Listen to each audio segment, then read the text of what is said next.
was a beautiful blonde, smaller than her two older sisters. She was 39, 3 years younger than Kate, married, and had 2 children. Neither Kate nor Gemma was married. Caroline had gone to UC Berkeley to get a teaching degree and stayed on to get a master's in English literature. She had started writing young adult books in grad school to make ends meet while working as a teacher and a waitress. She made a respectable living now with her books. It was the life Caroline had longed for growing up, and her father and sisters had never understood. She had an unquenchable thirst for books, knowledge, and culture, none of which was available in the valley, or not to the degree she wanted. She read everything she could lay hands on, while Kate had a natural instinct for horses and learned everything she could about the ranch. All Gemma wanted was to leave and go to Hollywood. They each had their own passions, and Caroline's were totally foreign to her sisters. It set her apart from her family and made her feel like a stranger in their midst from the time she was very young. She learned to read at 5 and had been a voracious reader ever since. She dreamed of doing and seeing the things she read about, and of writing herself. Now at 39, she lived in Marin County outside San Francisco with her husband, Peter, and their 2 children. She had met Peter at Berkeley when she was in college, and he was in business school. He was 5 years older, from a family with money. Peter had grown up with all the cultural advantages she had missed. He had made a considerable fortune of his own in venture capital. Caroline and Peter were the typical successful Marin County couple. He drove a Porsche, she drove a Mercedes station wagon. They had a handsome house and 2 bright, nice kids who went to private schools. Their daughter Morgan was 15 and Billy was 11. Caroline loved their life, her work, and their marriage.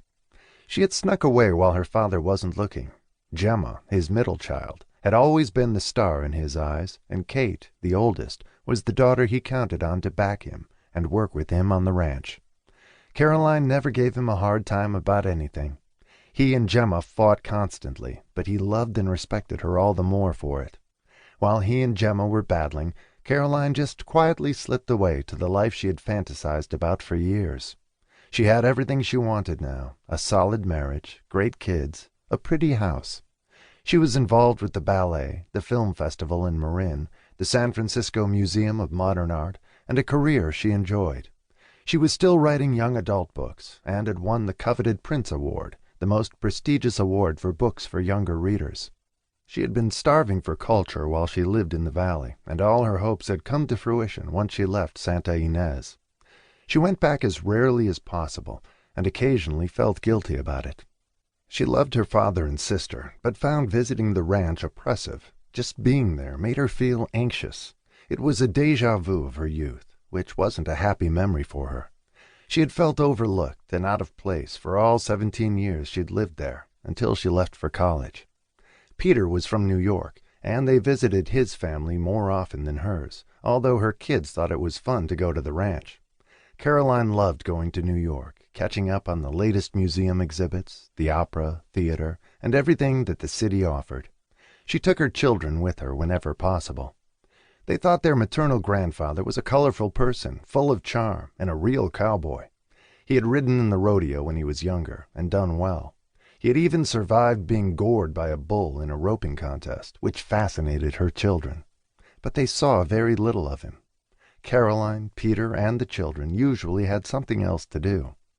She had quietly disconnected from her own family in every significant way over the years. It was just better for her, and Peter didn't press her about it. He wasn't fond of the ranch either, and he knew how much she hated going home, which gave him a valid excuse not to go there, and to discourage her from going. She hadn't been back in 3 years. In the early days of their relationship, Peter had teased Caroline mercilessly about growing up on a ranch.